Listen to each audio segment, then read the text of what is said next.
So good, so good, so good. New year, new gear. Thousands of fresh active styles are at Nordstrom Rack stores now. Save on top brands like Nike, Puma, and Free People, starting at just $35. How did I not know Rack has Adidas? There's always something new. Plus, join the Nordy Club to shop new arrivals first, unlock exclusive discounts, and more. Great brands, great prices. That's why you Rack. Kids. They grow up so fast. One day they're taking their first steps, and the next, they don't fit into the tiny sneakers they took them in. You blink your eyes and their princess dress is 2 sizes too small, and their dinosaur backpack isn't cool anymore. But don't cry because they're growing up. Smile, because you can profit off of it.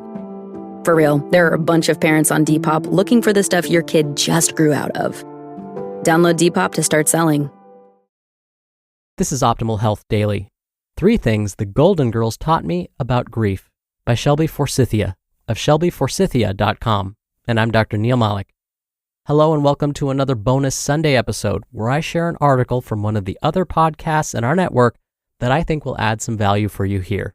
Today's post comes from Optimal Relationships Daily, where articles covering all types of relationships are read to you every day.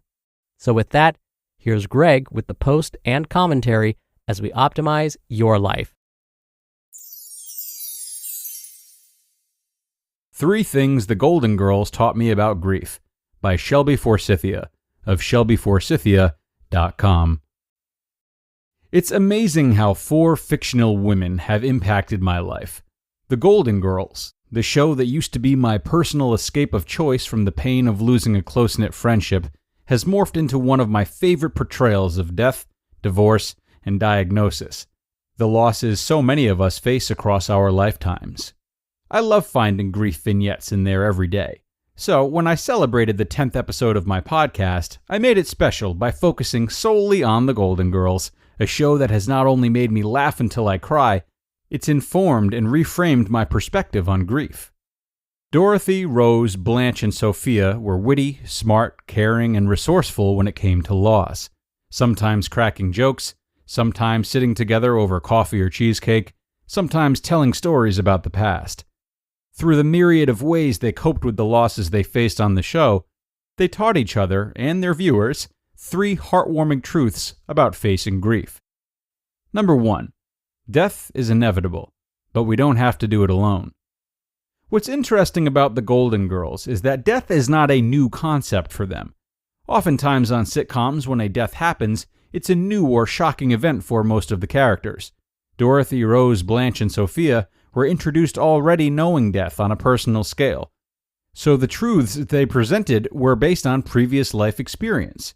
From the very first episode, Blanche, Rose, and Sophia were quick to tell stories of their deceased husbands, and within the first season, all of the girls attended a funeral together, talked about Rose making up a will, and faced the very real possibility of Sophia dying.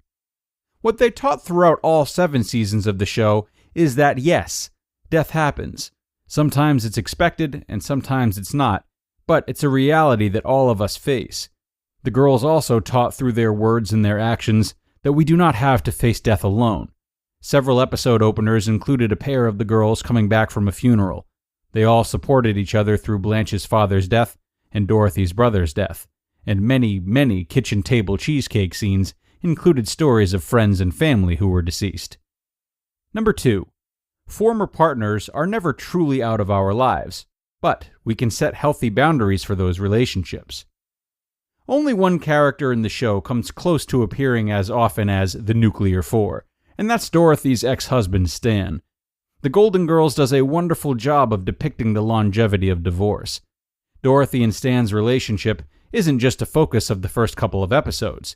It's a recurring point of conversation and interaction in all of the 7 seasons.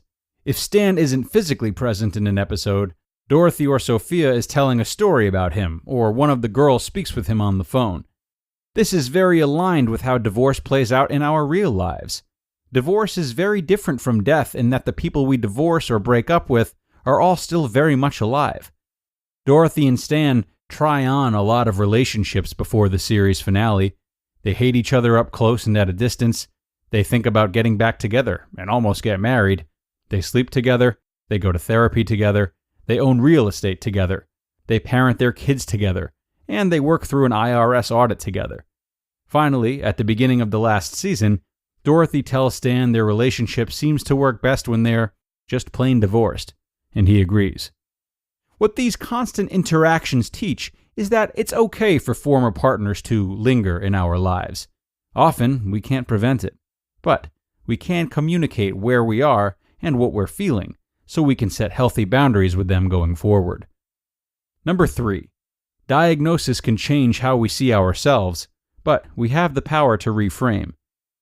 The average ages of the Golden Girls gave the writers of the show a golden opportunity to explore diagnosis. Menopause was a recurring theme in the show, and in one episode where Blanche finds out she's going through the change, is a deep dive into the idea that our diagnoses have a big impact on the identities we create for ourselves. Another episode features a bitter Dorothy refusing to get a hearing aid. Another episode shows Rose facing the possibility of contracting AIDS from a blood transfusion she received during surgery. And of course, we learn from the very first episode that Sophia is living with the after effects of a stroke that destroyed the part of the brain that censors what she says. What the Golden Girls does, and does beautifully, is shows that it's normal and natural to be emotionally affected by a diagnosis you receive. We all see ourselves in very specific ways, and we all have a desire to be young and healthy. But our changing and aging bodies don't hold up flawlessly with time. Diagnosis definitely alters our identities, but we have the power to reframe and recalibrate those identities to include our diagnoses as well. You just listened to the post titled 3 Things the Golden Girls Taught Me About Grief by Shelby Forsythia of shelbyforsythia.com. This episode is brought to you by State Farm. Listening to this podcast? Smart move. Being financially savvy? Smart move. Another smart move? Having State Farm help you create a competitive price when you choose to bundle home and auto. Bundling, just another way to save with the Personal Price Plan. Like a good neighbor, State Farm is there. Prices are based on rating plans that vary by state. Coverage options are selected by the customer. Availability, amount of discounts and savings, and eligibility vary by state. And Doug. Here we have the Limu Emu in its natural habitat, helping people customize their car insurance and save hundreds with Liberty Mutual. Fascinating. It's accompanied by his natural ally, Doug. Limu? Is that guy with the binoculars watching us? Cut the camera. They see us. Only pay for what you need at libertymutual.com. Liberty, liberty, liberty, liberty. Savings vary. Underwritten by Liberty Mutual Insurance Company and affiliates. Excludes Massachusetts. The Golden Girls. What a show. Fun fact about me. In spite of the fact that I was born in 1991, for some reason, The Golden Girls was a show that my high school girlfriend and I watched together religiously. I don't know where it came from or what compelled us to not do or watch something more normal for 17-year-olds, but that's what we love to do, and no regrets, I suppose. This is a great show and a great assessment of it on behalf of Shelby, and in spite of how weird it may sound that I used to watch it at such a young age, I feel the lessons Shelby highlighted are really very crucial for youngsters. A common fallacy at that young age is to dodge or avoid or convince ourselves that death and divorce and other adult despairs are not for us. We don't think about them. We ignore them or, at the very most, choose to put off learning about them until we are swept up in one of them. And while part of being young is the tendency to not conceive of such things, learning the truths about them, truths illustrated by the Golden Girls, indeed allows us to be better prepared for them and not have our first instinct to be running away when they do come up, but rather to accept the ups and downs, accept the inevitabilities, and find sanctuary in a support system of friends that can help us through. So this episode goes out to the young guns. Watch this show full of old ladies, and for parents, make your kids watch the show full of old ladies. Thank you to Shelby for letting me revisit the Golden Girls today. Thank you to all of you fine people for stopping in and listening. We're going to close out our first episode of the week, but have no fear. We will be back again tomorrow with a great post featuring Therapeutic Techniques by Shayna Olmstead. I will see you there, everyone, where your optimal life awaits.